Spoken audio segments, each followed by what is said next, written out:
ስፖርትስ በሁሴን አብዱልቀዲና በዳዊት ንጉሴ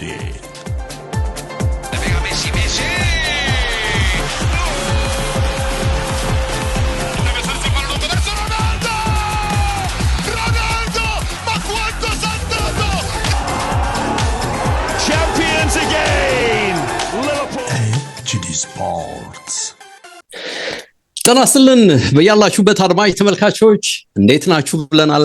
ቅዳሜ ነው መተናል። 45 ደቂቃዎች ቆይታ የሚያደርገው የተወዳጁ ብስራት ኤፍኤም 101.1 ቆይታችን ነው። ዝግጅታችን ተጀመረ። በኤችዲ ዩቲዩብም ላይ እንግዲህ ይህን ፕሮግራም ትከታተላላችሁ። ብዙ ጊዜ ቀደም አድርገንም ዩቲዩብ ላይ እናስቀምጠዋለን። ለምትከታተሉን ሁሉ ምስጋናችን ከፍ ያለ ነው። ትናንት እንግዲህ ስፔን ሌላ ኃላፊ ሀገር ሆናለች ወደ ግማሽ ፍጻሜ። ከ2010 በኋላ በዚህ መድረክ በዚህ ደረጃ ሲገኙ ስፔኖች ለመጀመሪያ ጊዜ ነው ተብሏል። በእርግጥ ቀጣይ ተጋጣሚያቸው አስቀድማ ያለፈችው ፈረንሳይ ነች። በሁለቱ መካከል በቀጣይ የሚደረገው ጨዋታ ትርጉም ሳቢ እንደሚሆን ይጠበቃል። ሜሪኖ በዚህ ጨዋታ ብቻ ሳይሆን በቀደመውም ጨዋታ እንግዲህ ተቀይረው በመግባት ውጤት ቀያሪ ነበር። በአንጻሩ ለቤልጂየሞች ኮቷን ተክቶ የገባው ሌመንስ በጨዋታው ያሳየው ብቃት እንግዲህ ቤልጂየሞች እንዲሸነፉ መንስኤ ሆኗል በሚል በስፋት እየተነሳ ነው። እንግዲህ እድለኛ አልነበሩም ማለት የሚቻል ይመስላል። በእርግጥ ደግሞ በዛው ልክም ደግሞ ስፔኖች እንዴት ዶሚናንት እንደነበሩ ጨዋታውን የተከታተለ የታዘበው ይመስላል። ከዛ ውጪ ዛሬ የሚጠበቁ ጨዋታዎችን መነሻ አድርገን በተለይ እንግዲህ ከእንግሊዝና ኖርዌይ ጨዋታ ጋር በተያያዘ አሜሪካኖች ከሃላንድ ጋር በፍቅር ወድቋል የሚል መረጃ እየወጣ ነው። ሃላንድ ተፈላጊነቱ እጅጉን እየጨመረ ነው። እንግዲህ በዛሬው ጨዋታ እንደቀደሙት ጨዋታዎች የተለየ ነገር ይፈጥራል። ምንስ ነው ይሄንን የአእምሮ ትልቅነትን ይዞ እንዲጓዝ ያደረገው የሚለው ነገር እናነሳለን። ስኬታማ ነው። በነገራችን ላይ እንግዲህ ከሜዳ ውጭስ ያለው ስኬት በምንድን ነው የሚለካው የሚለውን የምናይ ነው የሚሆነው። በዚህ እንግዲህ የእንግሊዝና የኖርዌይ ጨዋታ አሁንም ያልተሸጡ ከ2000 በላይ ቲኬቶች ስለመኖራቸው ምናልባትም እንግዲህ ባዶ ስቴዲየምን ዛሬ ልናይ እንችላለን በሚያሚ የሚሉ መረጃዎች እየወጡ ነው። በእርግጥ ይሆናል አይሆንም እንግዲህ ቆይታችን ለዚህ ምላሽ ይሰጣል። ምናልባትም ደግሞ ጨዋታውን ስናይ መልሱን የምናገኝ ነው የሚሆነው። ተጀመረ። የዛሬው ቆይታችንን እንድትከታተሉ በማክበር ጠየቅን። በአካል እንዴት ነህ ብያለሁ። አለን ዴቭ፣ እንዴት አለ? አድማጭ ተመልካቾቻችን እንዴት ናችሁ? እንዴት አደራችሁ ብለናል ዴቭ።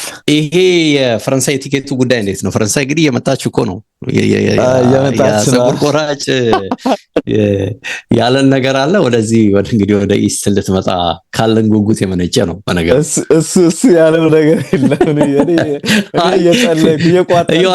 እየዋሸ ነው ልፈልግ ነው። ለምንድነው የቲኬቱ ዋጋን ገለም እያየው ካታጎሪ ኤ ወይም ካታጎሪ 1 የሚሉት ውዱ ቲኬት ከኖርዌይ እና እንግሊዝ ጋር በተያዘ በጣም እኮ አንዳንዴ እብደት ነው አይደል? መቼም ለሙከራ ብለው መጀመሪያ በ8 ሚሊዮን ዶላር ለጠፉት። እንግዲህ ያው ለአሁኑ እንደምትከታተለው 8.05 ሚሊዮን ዶላር በፓውንድ ደረጃ 6 ሚሊዮን ብለው ለጠፉት ቲኬቱ እንዲሸጥ ማለት ነው።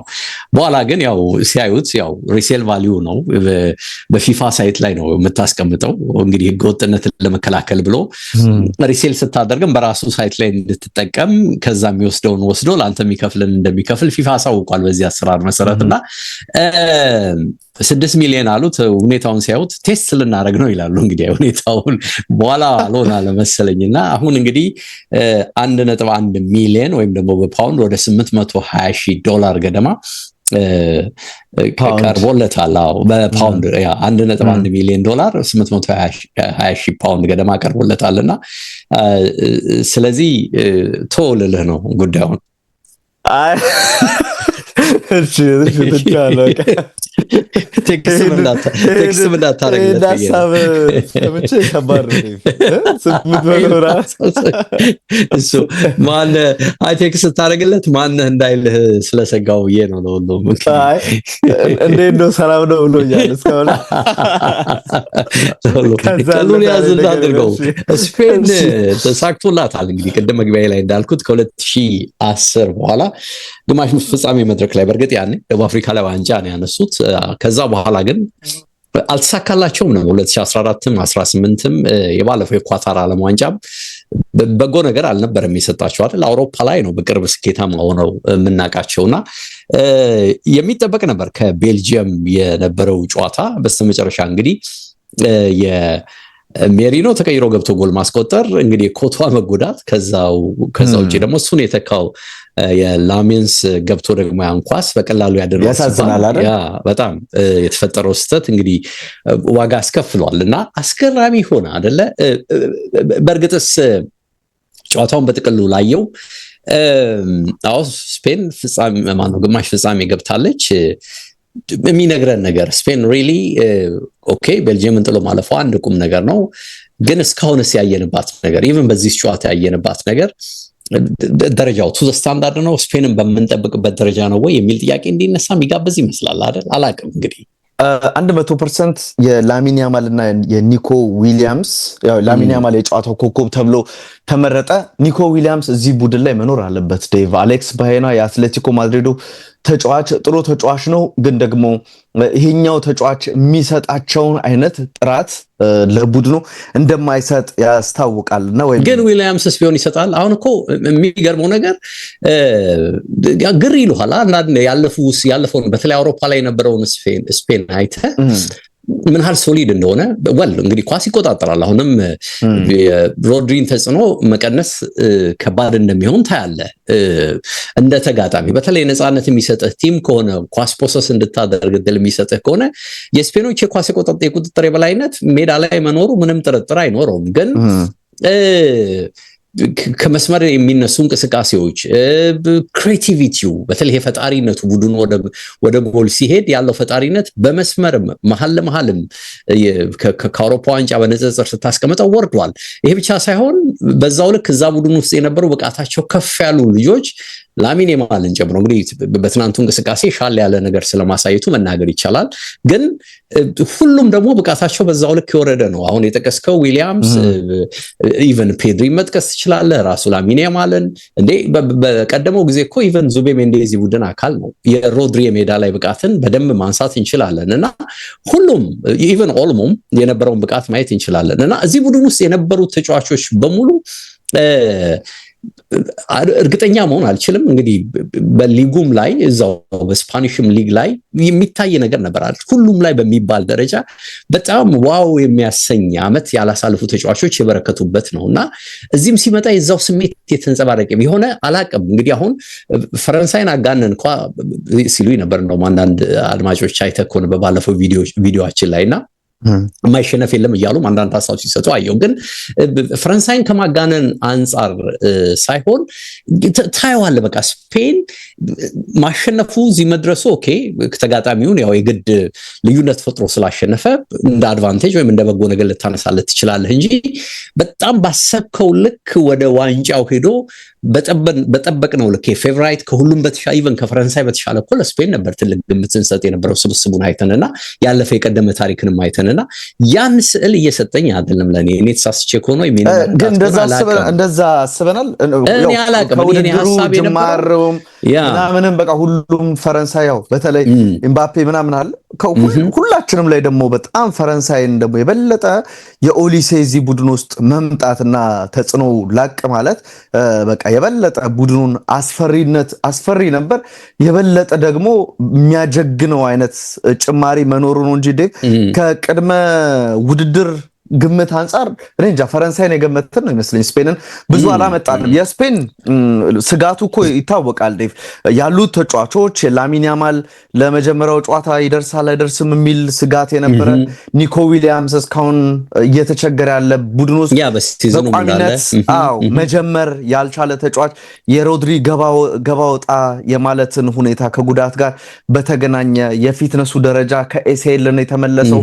ስቲል ያ ጠንካራ በረውና የአውሮፓ ዋንጫ እና ይገባዋል ያለን በቃ የቪኒ ደጋፊዎች ጨምተን እስኪሉ የሚያስብል እኔም አንተም ይገባዋል ብለን የነበረው በባለንዶር አሸናፊነቱ የዓመት ላይ የነበረውን አይነት ተጽዕኖ ማሳየት አልቻለም። ግን ውጤታቸው እየነገረን ያለው ደግሞ እየተጓዙ ነው። አሁን ሰዎች ያወራሉ እነሱ መንገዳቸውን ይቀጥላሉ አይነት ነገር ነው የሆነ ያለው እንደዛ ነውና የፖርቱጋል ብሔራዊ ቡድንን ስታነሳ ተጽዕኖ ውስጥ ከተዋቸዋል ወይ ነው አሁን እኔ ጥያቄ ማንሳት መፈልገው ዴቭ አንተም ካብራራኸው ስፔን ጥሩ ባትሆን እነዛ ቡድኖችስ ጥሩ ሆነዋል ወይ? ያንን ስፔንን መፈተን ችሏል ወይ? እንደውም የተሻለ ፈታኝ ሆነችው ስፔን ነች። ስለዚህ 1-0 2-1 የምታሸንፈው ስፔን ነው የሆነች ሶ ያልከኝ ያለው ደረጃው ከፍ ባለ ቁጥር ወይም ደግሞ ደረጃውን ከፍ አድርጎ ለመጣ ቲምም ለዛም ይሆን ነገር ይዘው የመቅረብ በደንብ ይዘው ይመጣሉ ብዬ ነው የማስበው። አርሰን ቬንገርን ፈረንሳይ ዋንጫውን ታነሳለች አሉ፣ ግን ለፈረንሳይ ብሔራዊ ቡድን አስጊም የሆነው የስፔን ብሔራዊ ቡድን ነው። ይሄ ከዛሬ ጨዋታ ከትናንቱ ጨዋታ በፊት ወይም ይሄ ጨዋታ አይተው አይደለም ያሉት፣ ከዛ በፊት ነው ተናግረው የነበሩት ይሄን ነገርና ሞር ቲም የሆነ የተደራጀ ቡድን ነው ብለው ይሄንን የስፔን ብሔራዊ ቡድን የሉዊስ ዴላ ፎንቴን ቡድን ሲጠቅሱት ነበርና በየቦታው አሁን የኩኩሪያን እንቅስቃሴ ታያለ። ኩባርሲ አንዳንድ ጨዋታ ላይ ይቀመጣሉ፣ አንዳንድ ላይ ወደ ቡድኑ በቋሚነት ይመጣሉ። አይምሬክ ላፖርት እዚህ ቡድን ላይ አለ። ኦፍ ኮርስ አንዳንዴ አሁን የአርሰናሉን ግብ ጠባቂ ራያ ስፔን ላይ እድል የለውምና ከራያ ነው የሳይመን እዚህ ቡድን ላይ መጫወት ያለበት የሚለውንም ጉዳይ ራሱ ጥያቄ እንድታነሳ የሚያደርግ ነገሮች አሉ። ከስፔን ጋር የሚነሱ ጥያቄዎች አሉ፣ ግን ሜዳ ላይ እነዚህ ጥያቄዎች ተጽዕኖ ፈጥሮባቸው ብልጫ ተወስዶባቸው መውደቅ አለባቸው። ዛሬ ጥሩ አይደሉም ምናምን የምትለው አይደለም ዴቭ። እንደው ግን እድገት ታያለህ። አሁን ለምሳሌ የዋንጫ ቲም ባህሪን ዝም ብለህ አሁን እኔ ማነሳው ከኤክስፔክቴሽን አንፃር ነው። ኤክስፔክቴሽን ማለት ስፔንን ያስቀመጥንበት ደረጃ በእኔ በግሌ አዎ ፈረንሳዮች ከስብስብ አንፃር እንድትፈራቸው ግድ ነው። ዝም ብለህ የምንድን ነው አቋማሪ ድርጅቶችንም መረጃዎች አስቀደመ ከውድድሩ በፊት ብታይ በቃ በሌቭላቸው ተመሳሳይ ቦታ ላይ ከተቀመጡት ስፔን እና ፈረንሳይ ናቸው፣ ጥርጥር የለውም። ይሄንን ያነሱ ነበር በስፋትም። ግን ፈረንሳይ ውድድሩ ሲገባ ልዩነቱ በደንብ መታየት ብቻ ሳይሆን በሂደትም ደግሞ የበለጠ በቃ አስፈሪ መሆኑ እየታየ መጣ። ለእያንዳንዱ አስቸጋሪ ሁኔታዎች በተለይ በተቸገረባቸው ሁኔታዎች እንዴት መፍትሄ ሰጥቶ እንደሚሄድ በተለይ ኢንዲቪጁዋል ብሪሊየንስ ያላቸው ተጫዋቾች እንዴት ልዩነት እንደሚያመጡ ታየ።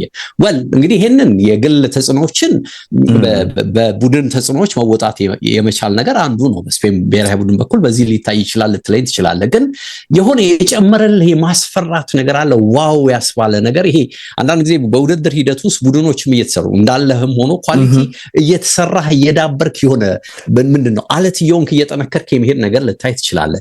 ይሄንን ሰጥቷል በማጥቃት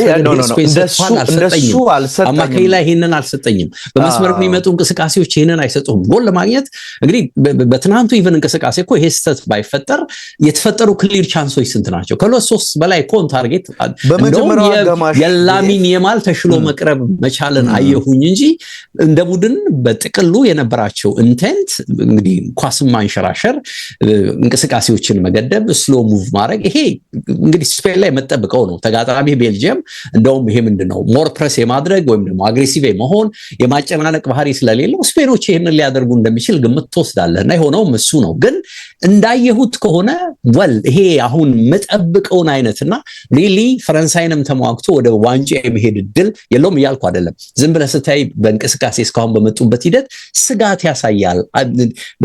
በደንብ በውድድሩ ሂደት የመዳበር ነገር አላየሁበትም ብዬ ጥርጣሬ ነው የጋበዘኝ። በዚህ ልክ ደግሞ ኢቨን ተከላካይ መስመሩም እስካሁን የተፈተነበት ሂደት የለም እንዳልከው ልክ ኢቨን አማካኙም ቢሆን ይሄው ጥያቄ ይነሳበታልና አሮ ነው እንግዲህ እኔ ስጋት ሊሆን ይችላል። ግን የሆነ ነገር አለ።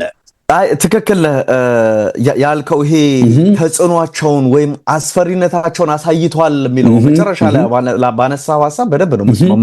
ያንን ነገር አላሳዩም። እንደው ቁጥሮችን ያየው ነበር ጨዋታውን በተመለከተና በመጀመሪያው አጋማሽና ሁለተኛ አጋማሽ ብዬ ለማየት እየሞከርኩ ነበር። 68% የኳስ ቁጥጥር ድርሻ ነበራቸው በመጀመሪያው አጋማሽ፣ 32ቱ በቤልጂየም ነው። ወደ ፋይናል ሰርድ በመግባት 33 ጊዜ ስፔኖች ገብተዋል። 10 ጊዜ ነው የቤልጂየም። 16 ኳሶችን በቤልጂየም ሳጥን ውስጥ ስፔኖች ነክቷል። ቤልጂየሞች በተቃራኒው 3 ብቻ ነው የነኩት። ቤልጂየም አንድ ቢግ ቻንስ ፈጥረዋል ዴቭ፣ እሱም ያስቆጠሩት ነው። ስፔን 0 ቢግ ቻንስ ነው ዴቭ።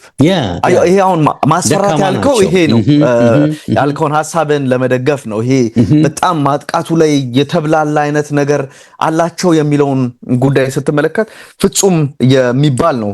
ዶሚኔሽናቸው በኳስ ቁጥጥር ነው እንጂ ይሄ ማስጨነቅ የተጋጣሚ ቡድን እንደ ቲቦ ኮርቱ አይነት ግብ ጠባቂን በጣም የሚያስጨንቁ ነገሮች ነበሩ ብለህ ጥያቄ በታነሳ እንደዚህ አይነት ነገር የለም። 9 ሹት አድርገው 3ቱ ናቸው ኦን ታርጌት በስፔን በኩል ቤልጅየም ሁለት ሹት አድርጋ አንዱ ነው ኦን ታርጌት ሱም የተቆጠረው ግብ ነው ስፔን ሁለት ተጨማሪ ነገር አላት ግን ከኩርቷ እጆች ማለፍ አልቻሉም ግቦቹንም ስትመለከት የፋቢያን ሩይዝንም ኳስ ስታይ ይሄ ሪባውንድ ያደረገውን ኳስ ስትመለከት ከዛም ውጪ በቤልጅየም በኩል ደግሞ እንደዚሁ በቀላሉ ቲሞቲ ካስታኝ በዛ መስመር ሄዶ ያሻገረው ኳስና በስፔን የነበረው የመከላከል ብቃት እንደ ደከቴለር አይነት በጣም በቁመት መለሎ የምትለውን ተጫዋች በዚህ መልኩ ነው ወይ መከላከል ያለባቸው እንደ አንድ ተከላካይ ከኳሱ በፊት ነው እንጂ ከተጋጣሚው በፊት ነው እንጂ ከኋላ ሆኖ በፍጹም ኳስ አይጠበቅም ዴቭና ያገር አድርገው ግቡ በቀላሉ ሲቆጠረባቸው በስፔን በኩል የተመለከትንበት አጋጣሚ ነበር ሁለተኛው አጋማሽ ላይ ዴቭ ደው እዛው 68% የነበረ አጠቃላይ ሹት በማድረግ የስፔን 18 ሹቶች የነበሩት ቤልጅየም ወደ 5 ትንሽ ከፍ ያለበትን እንቅስቃሴ ያስተዋልንበት ሁለት ኦን ታርጌት ለ8 ነው ስፔን 8 ኦን ታርጌት አድርጋ ነበር ትልቁ ተጽዕኖ የገቡት ወይም እነዚህ ፍሬሽ ተጫዋቾች ናቸው ተቀይረው የገቡ ተጫዋቾች እንደ ፔድሪ ኒኮ ዊሊያምስ አይነት ተጫዋቾች በደንብ ተጽዕኖአቸው ከፍ ብሏል በቤልጅየም በኩል የተወሰነ መንቀሳቀስ እንደ ሮሜሎ ሉካኩ አክሰል ቪትስል አይነት ተጫዋቾች ወደ ቡድኑ እንዲገቡ አስችሏቸው ነበር ግን ትልቁ ተርኒንግ የጥፋት ነጥብ ብለን ልንጠቅስ የምንችለው ዴቭ የግብ ጠባቂው ቲቦ ኮርቷ ተቀይረው መውጣቱ ምናልባት ዴቭ እኔ እንጃ ወደ 0% ነው ማስጠጋው ይሄ ሹት ቲቦ ኮርቷ ቢሆን ኑሮ ይገባበት ነበር ወይ እንደው ቢተፋው እንኳን የሚተፋበት ወይ ይዟል ቢተፋው እንኳን ወደ ሳይድ ነው እንጂ እዛው የተቃራኒ አጥቂ ወዳለበት ቦታ አይሆንምና ያምረው ጉዳይ ነው ይሄ ተጫዋች ሰለፋለሁ ብሎም ስላላሰበ በዚህ የሩብ ፍጻሜ ጨዋታ ላይ አንተ ቁጥር ያየው እኮ ነበርና በአካል ከ2002 በኋላ ለመጀመሪያ ጊዜ ቤልጂየም የመጀመሪያው ተሰላፊ የሆነ ግብ ጠባቂ ነው ይሄ ግብ ጠባቂ በብሔራዊ ቡድን በዓለም ዋንጫ ከኮቷ በኋላ ከ2002 በኋላ ለመጀመሪያ ጊዜ ቤልጂየም ማሊያ ለብሶ የተሰለፈ ነው ይሄ ማለት ምን ማለት ነው እንግዲህ ለስንት አመታት ይሄንን ቦታ ኮቷ ሳያስደፍረው የቀጠለ ምናልባት እንግዲህ ከ2002 በፊት 2002 ዓለም ዋንጫ ላይ ነው ሌላ አንድ ግብ ጠባቂ ስሙን በእርግጠኝነት አሁን ማላስታውሰው ግብ ጠባቂ ነው የተሰለፈው 2002 ዓለም ዋንጫ ላይ ከዛ በኋላ ከኮቷ ውጪ ይሄንን ማሊያ ዓለም ዋንጫ ላይ የለበሰ የለምና እንዳልከው ነው ጫናው ቀላል ላይ ሆኖ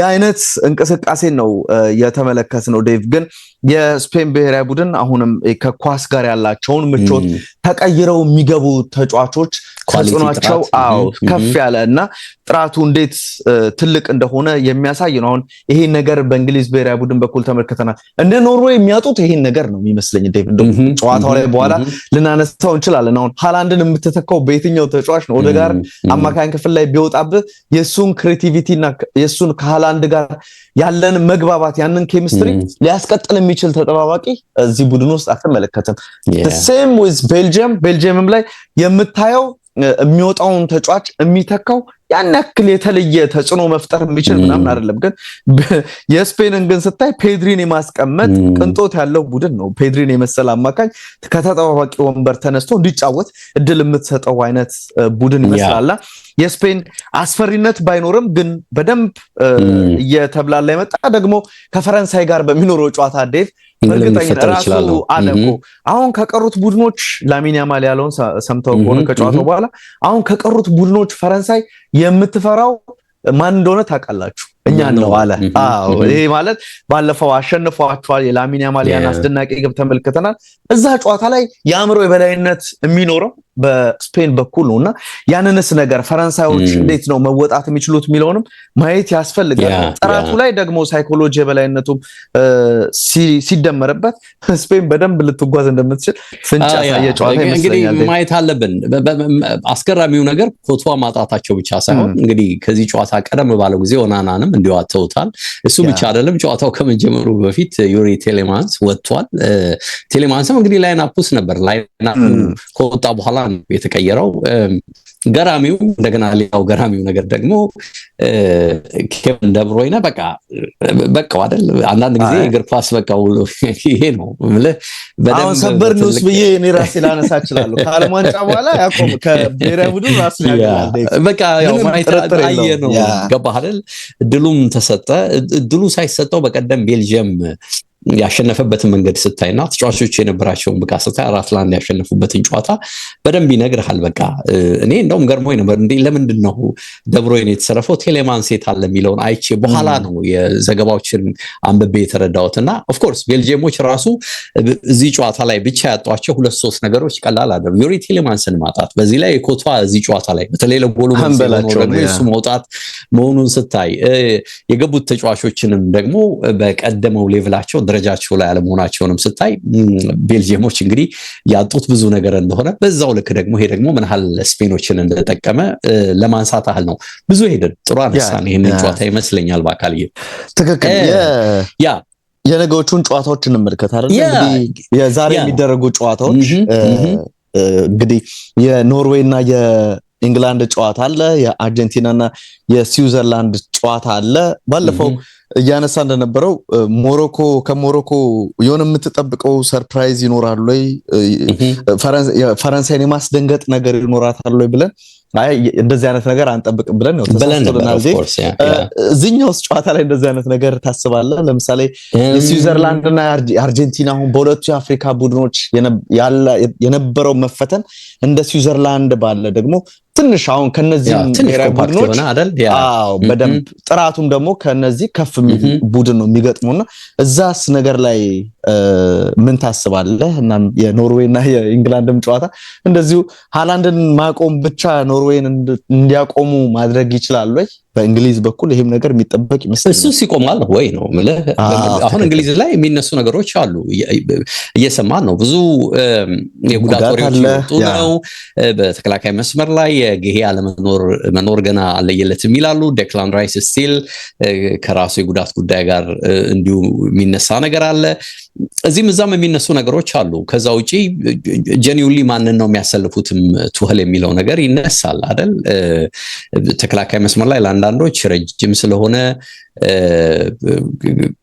ምንድነው ቅድሚያ ሊሰጡት የሚገባው የዚህ የኒውካስሉን አጥቂ ጥራልኝ ረጅሙን ቀውላላውን እሱ ነው የሚል ስሙን ዘነጋውታውንና የእንግሊዝ የእንግሊዝ ብሔራዊ ቡድን ጎርደን ወይንስ ኖ ተከላካዩን ዳምበርን ነው ማሰለፍ ያለባቸው የሚል ነገር እንዲሁ ሲነሳ ሰማለው ከዛ ውጪ ጆን ስቶንስ ልምድ ስላለው በሲቲ ስለሚያውቀው ሃላንድንም እሱ የመሰለፍ እድል ቢሰጠው ጌሄና ጆን ስቶንስ ቢሆኑ ጌሄም እንግዲህ ሲቲ ቤት ስለቆየ ሃላንድን በደንብ ያውቃል የሚሉ በርካታ ነገሮች እንዲሁ ሲነሱ ተሰማለና መቼም ከዚህ ጨዋታ ጋር በተያዘ ወሬው አጀቡ እጅግ ትልቅ እንደሆነ በየሰማን ነው የምንገኘው ግን በትልቁ እንግሊዞች እዚህ ጨዋታ ላይ ያው መሳሳት የለባቸውም የሚለው ነገር እጅግ ገዝፎ እየወጣ ነው ያለው የዚህ የኖርዌዮች ደግሞ ቀልብ መሳብ አለ እንግዲህ በመላው አሜሪካ በጣም ቀልብ ስበዋልና በተለይ ከሃላንድ ጋር በተያዘ አሜሪካኖች እንደውም በሱ በጣም በፍቅር ወድቀዋል የሚል ዘገባ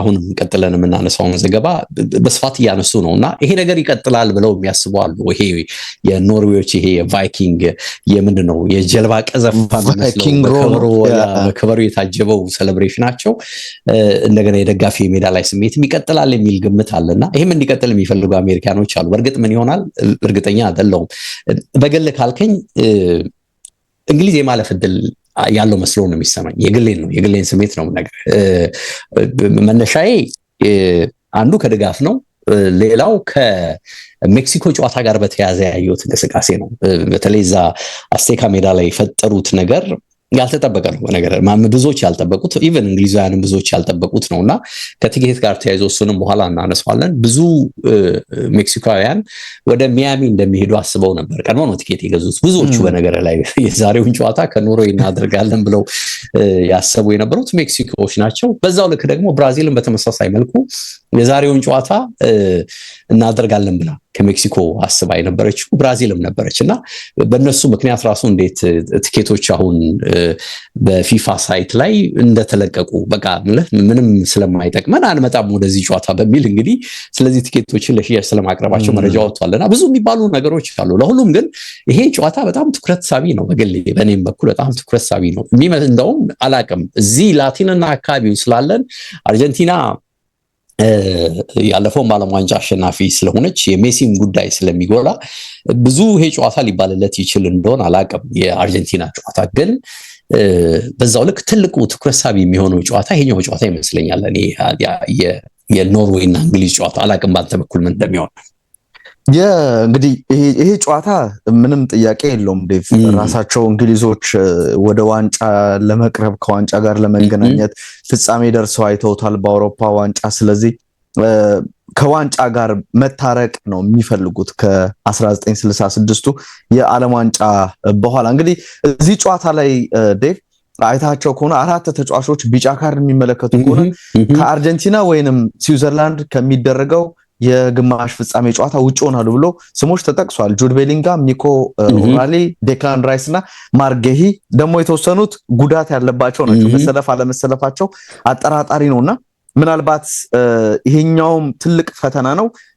ሌላኛውም ፈተና ደግሞ እንደዚህ በግማሽ ፍጻሜ ከመኖሩ አንፃር እንግዲህ የተወሰነ የማስቀመጥና በሌሎች ተጫዋቾች የመተካት ነገር ይኖራል አናቅም። በአሰልጣኙ ግን የእንግሊዝ ብሔራዊ ቡድን ብዙ ነገር ልክ 2024 የአውሮፓ ዋንጫ ከዛም በፊት በ2022 የዓለም ዋንጫም የነበረው አይነት ይሄ የሚዲያው በጣም የመጮህ እና ቡድኑ ላይ እንዲሰማ የሚያደርግ ጋሬት ሳውዝጌትን ጭንቀት ውስጥ የሚከት ከጨዋታው አስቀድሞ ይሄ ያስተላለፍ ነገሮችን በተለያየ መልኩ ለማውጣት የሚደረጉ ነገሮች አሁን የሉም። በጣም ትንሽ ሆኖና ድምጻቸው ከፍ ብሎም አይደለም እየተሰማ ያለው ዴቭ እና ለአሰልጣኙ ከጫና ነፃ ሆኖ የተወሰነ እንዲሰራ እድል እየሰጠው እንዳለ በእርግጠኝነት መናገር ይቻላል። በእስካሁኑ ጉዟቸው በተመለከተና የቡድኑ በጣም የማሳመን አይነት ነገር ምናምን እንደውም ቅድም ያነሳው የሜክሲኮ ጨዋታ ላይ የሜክሲኮ ቡድን እኔና ሁሴንም ስናነሳ ነበር በጣም ጫና እየተሰማው የሚጫወት ጫና እየተሰማ ደግሞ ስትጫወት እድል ለመፍጠር በጣም ትቸግራለህ። ውሳኔዎች ሁሉ የተበላሹ የመሆን እድላቸው ሰፊ ነውና የአይነት ጭንቀት ውስጥ ገብተው በሜክሲኮ በኩል ተመልክተናልና እንግሊዞች ደግሞ የሆነ ሞመንት ላይ ጨዋታውን ወደ እጃቸው ማስገባት እንደሚችሉ በተወሰኑ እንቅስቃሴዎች ልምድ በጠገቡ ተጫዋቾች ቡድኑ የተገነባ ስለሆነ እንደ ሃሪ ኬን አይነት ተጫዋች እዚህ ቡድን ውስጥ እስካለ የትኛውም ተከላካይ እንደሚፈራው በእርግጠኝነት መናገር ይቻላልና ደግሞ የኖርዌይ ቡድን እንደተመለከተው በጣም አስተማማኝ የሚባል አይነት እንቅስቃሴ እስካሁን በመከላከሉ አላሳየም። የነ ኤንድሪክ ድል ጎሎች ያስተናግዳሉ፣ የተሻለ ያገባሉ እንጂ ጎሎች ያስተናግዳሉ።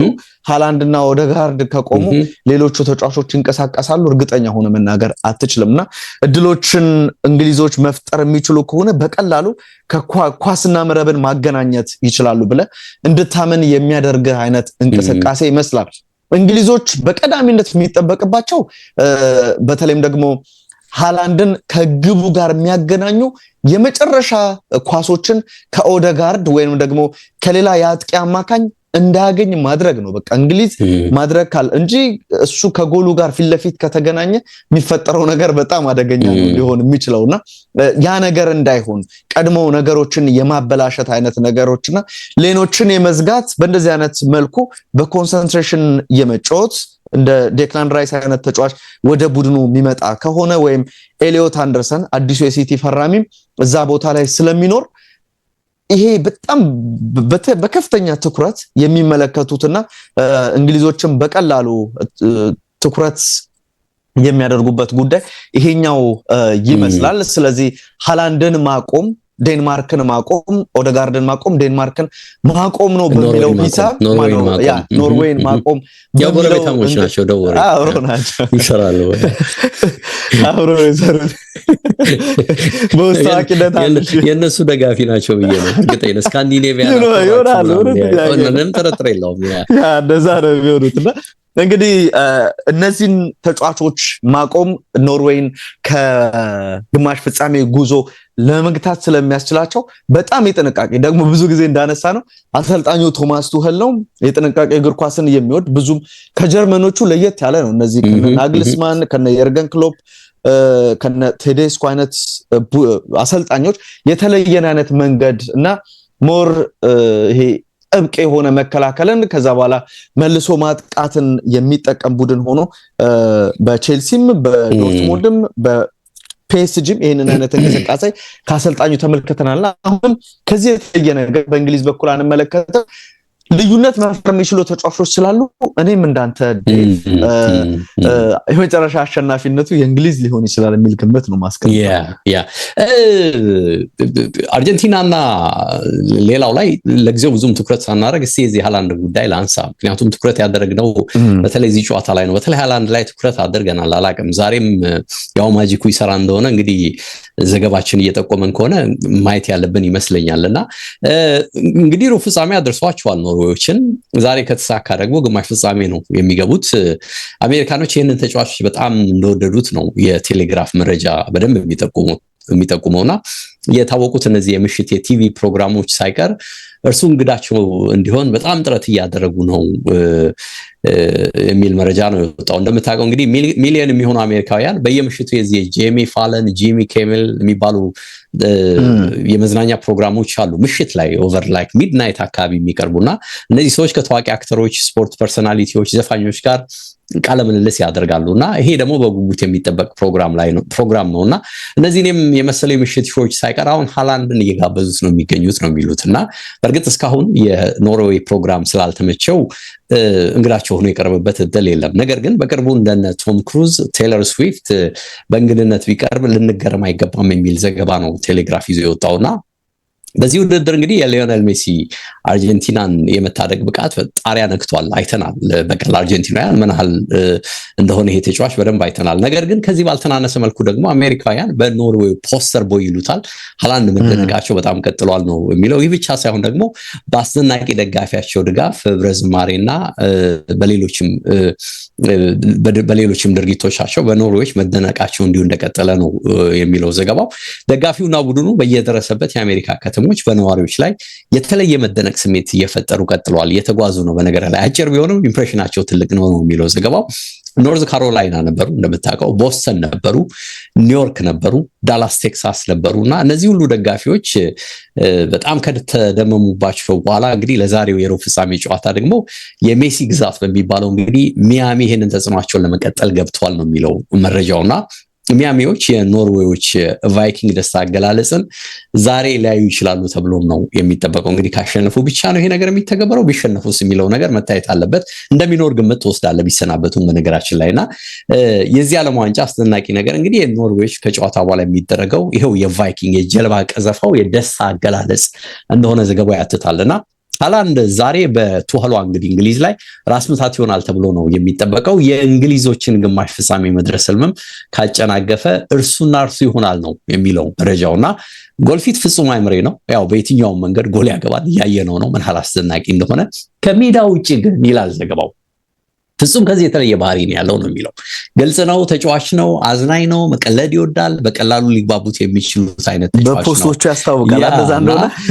ቴሌግራፍ ይሄንን ይላል። ዛሬን በደስታ መኖርና ማሳለፍ ላይ ያተኮረ አሜሪካኖች የሚወዱት አይነት ነው ይላል ጋዜጣው። እንግዲህ አሜሪካኖች ብዙ መዝናናት ይወዳሉ ስለሚባል ይመስለኛል ከዚህ ጋር ያገናኘውና ሜዳ ላይ ዋናውን ስራ እየሰራ ከሜዳ ውጭም በዚህ ዓለም ዋንጫ የራሱን የዓለም ዋንጫ ዶክመንተሪ እየቀረጸ ነው በነገር ላይና በቅርቡ ይፋ ባደረገው ዩቲዩብ ቻናል ላይ እየለቀቀው ይገኛልና በዚህ ውድድር የመጀመሪያው ዩቲዩብ ቪዲዮ ላይ ምንም ነገር ይፈጠር ነገሮችን አክብደሃቲ ጊዜህን በመዝናናት አሳልፍ ሳቅ የሚል መልእክት ያዘለ ነገር ነው ያስተላለፈው በዛ ቪዲዮ ላይና በእርግጥ ሜዳ ላይ ብቻ ሳይሆን ከሜዳ ውጭም እየተዝናና ለመሆኑ የሚያደርጋቸው ነገሮች ያሳያሉ ነው የሚለው ዘገባውና ኮትዲቯርን 2-1 ካሸነፉ ሰዓታት በኋላ በዳላስ ቴክሳስ ዳውንታውን ሞል ወራ ብሎ ነበር በነገር ላይና የካውቦይ ጫማና ኮፍያ መግዛቱ ተዘግቧል።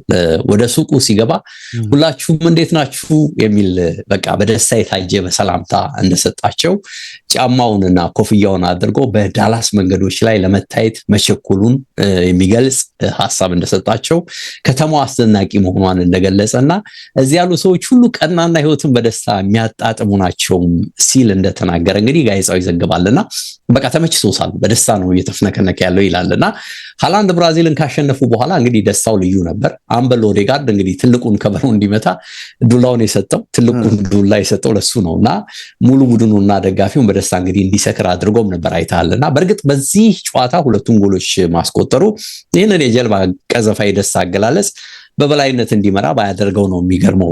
ኦዴጋርድም የሰራው ነገር በርግጥም ተጫዋቹን የሚመጥን ነው ይላል መረጃው። የአሜሪካ ደጋፊዎች እንግዲህ ኖርዌይና ሃላንድን ሳይጠግቧቸው ነው ከየአካባቢያቸው ወደ ተለያዩ ስቴቶች እየሄዱ ያሉት። በኖርዝ ካሮላይና የኖርዌይ ቡድን ልምምድ ሲሰራ በነገርህ ላይ 3500 ያህል ደጋፊዎች ይገኙ ነበር።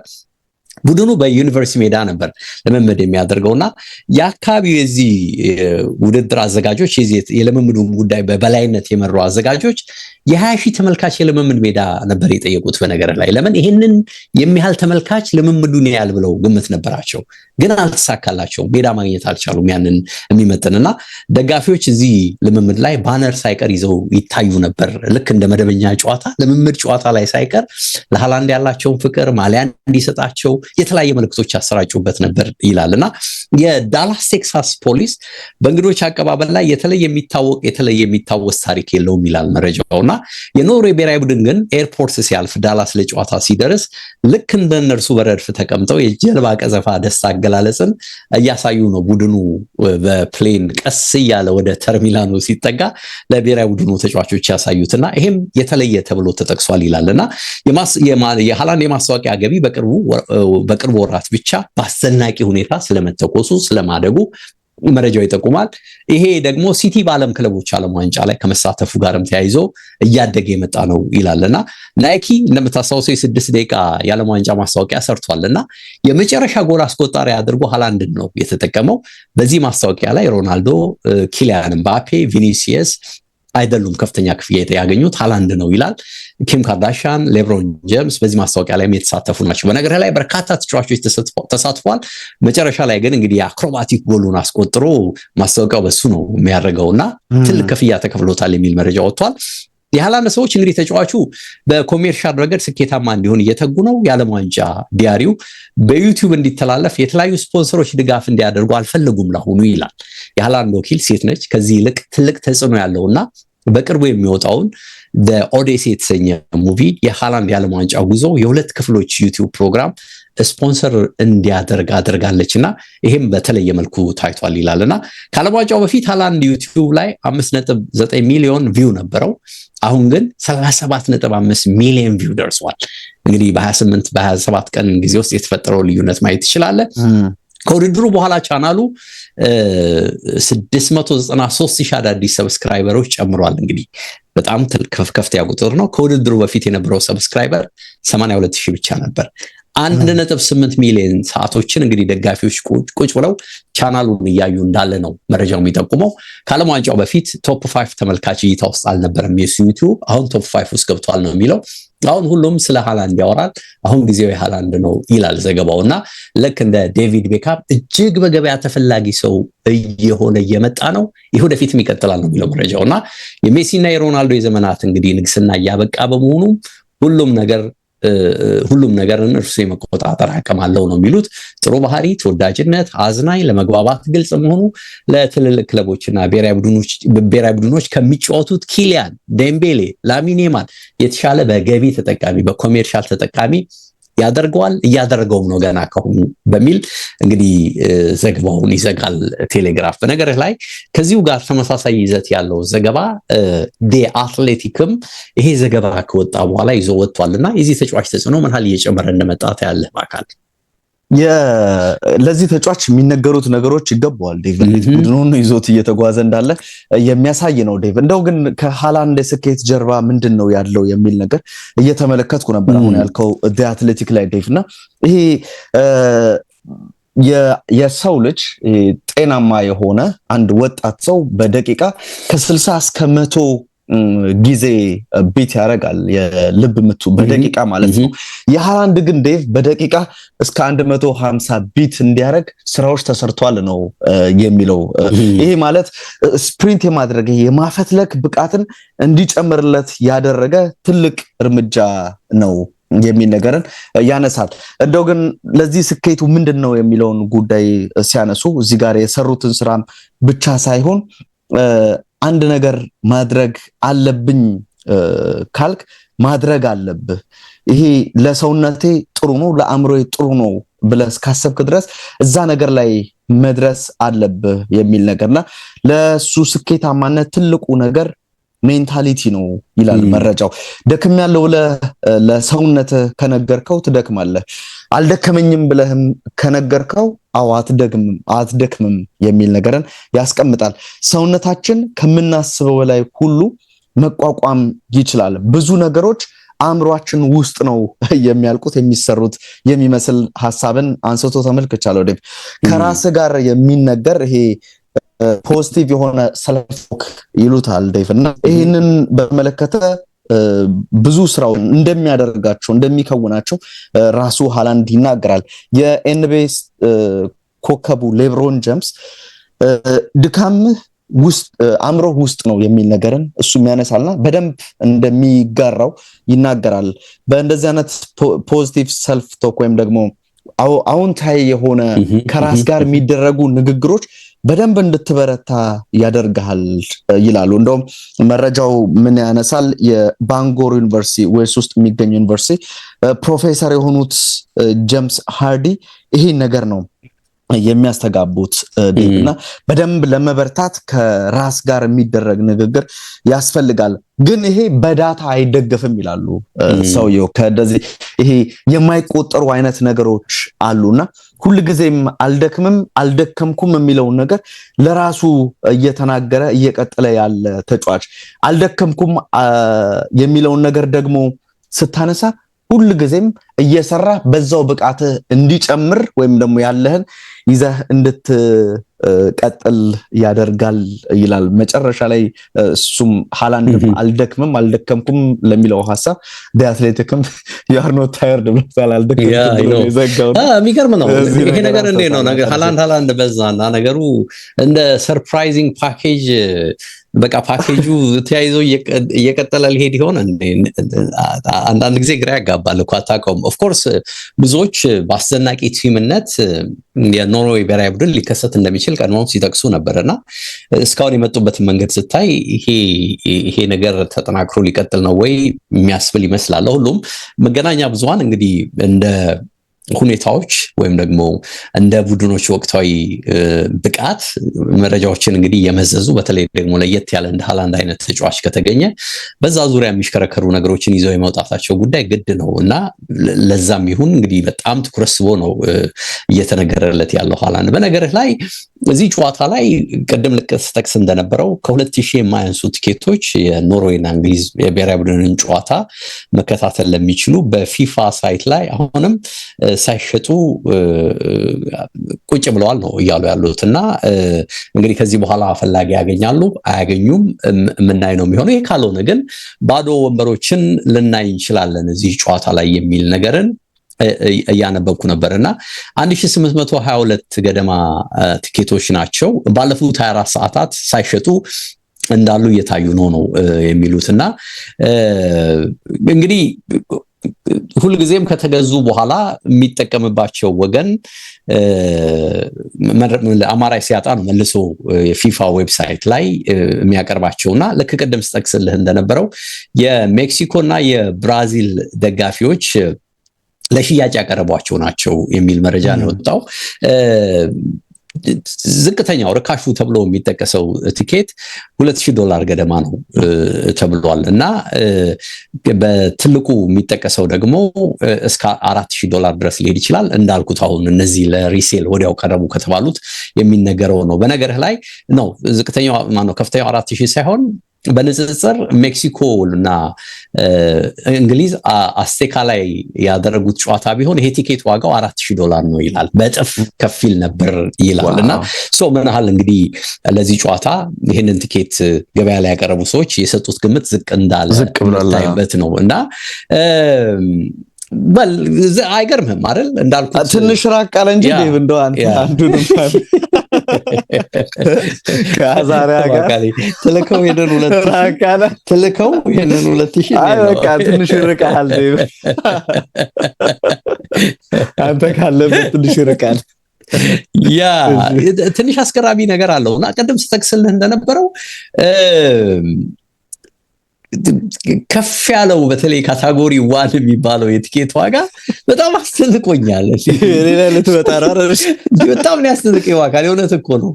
ሞስት ኤክስፔንሲቭ ለዚህ ለኳርተር ፋይናሉ ተብሎ የቀረበው 8 ሚሊዮን 8.05 ሚሊዮን ወይም ደግሞ በፓውንድ 6 ሚሊዮን ገደማ አቅርበውት አልሆነምና ቴስት ለማድረግ ነው ይላል። ለቴስት ይመስላል ይላልና አይ በቃ ምንም ፈላጊ ስላጣ አሁንም ቁጭ ብሏል። 820,000 ፓውንድ ወይም ደግሞ $1.1 ሚሊዮን ነው የተተመ እንግዲህ በጣም ቅርቡ ወይም ደግሞ እንግዲህ ሁሉ ነገር የተሟላለት ቲኬት ሊሆን እንደሚችል ግምት ተወስዳለህና ለአሁኑ እንግዲህ ይሄም ቲኬት አለ ነው የሚለው። ማን ይገዛዋል አይገዛውም የምናይ ነው የሚሆነው። የእንግሊዝ ደጋፊዎች አስቴካ ላይ ሜክሲኮ በነበረ ጊዜ 5000 ያህል ደጋፊዎች ስቴዲየም መግባታቸው ሲሆን 5000 ያህል ገደማ ቲኬት ፈላጊዎችም እንዲሁ ነበሩ። በቃ በጣም እዛ ወዲያው በቃ ለመግባት ይቋምጡ የነበሩ በጣም በርካታ ቁጥር የነበራቸው ነበሩ ነው የሚለው።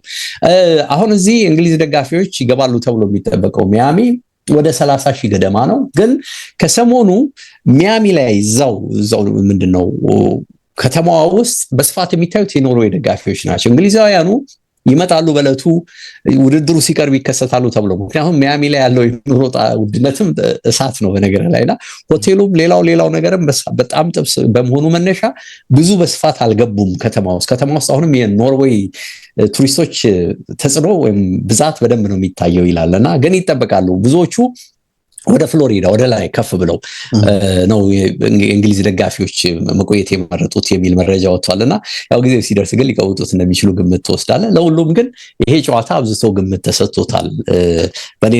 በኔና ባንተም እንዲሁ ግምት መስዋዕት ትክክል ነው። አዎ አርጀንቲናን አላነሳንም። እንግዲህ ሊዮኔል ሜሲ ቡድን አርጀንቲና ከስዊዘርላንድ ቀላል ፈተና አይደለም። እንደ ዣካ አይነት ተጫዋች አለ። አማካኝ ክፍላቸው ነው አሁንም አርጀንቲናን ለትልቅ ችግር እየዳረጋት ያለው። ከሊቨርፑል ሃንጎቨሩ አሁንም ማካሊስተር አልነቃም። ኤንዞ ፈርናንዴዝ የተሻለ ጥረት የሚያደርገው አማካኝ ነው። በትክክል ለኤምኤልኤስ የሚገባ የአካል ብቃትና አጠቃላይ ደግሞ ፐርፎርማንስ ላይ እንደሚገኝም ከሮድሪጎ ዴ ፓውል በኩል በአርጀንቲና እየተመለከተ እንገኛለና የሆነ መሻሻል ነገር ሊኖር ይገባል። አለበለዚያ ልምድ የጠገበው ግራኒት ዣካን ያዘው የአማካኝ ክፍል በደንብ አርጀንቲናን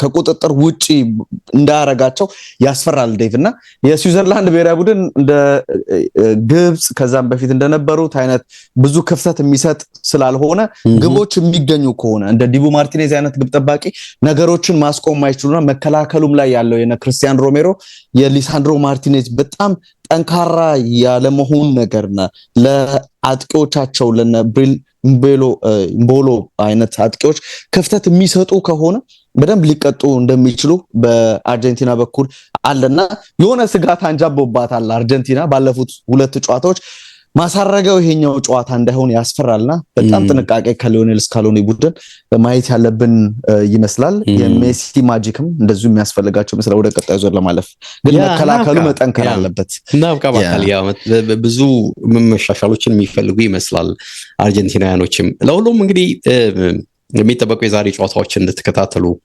በማክበር ነው የምንጋብዘው።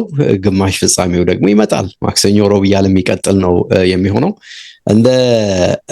እንደ ስስት ሆነ አይደል? አሁን በቃ ያልቅ ነው እንግዲህ ደግሞ የግማሽ ፍጻሜ ትኬት ደግሞ ዋጋውን አብጣ ነው እንግዲህ እሱ ደግሞ እናያለን። አሁን በጣም የተጋነነ ነገር እየሰማ ነው። ኤችዲ ስፖርቶች ነበረን። ክቡራትና ክቡራን ለነበረን ቆይታ ከልብ ነው የምናመሰግነው። መልካም ጊዜ ብያለሁ። በአካል ባባይ ሰላም ሁሉ መልካም ጊዜ ላንተ።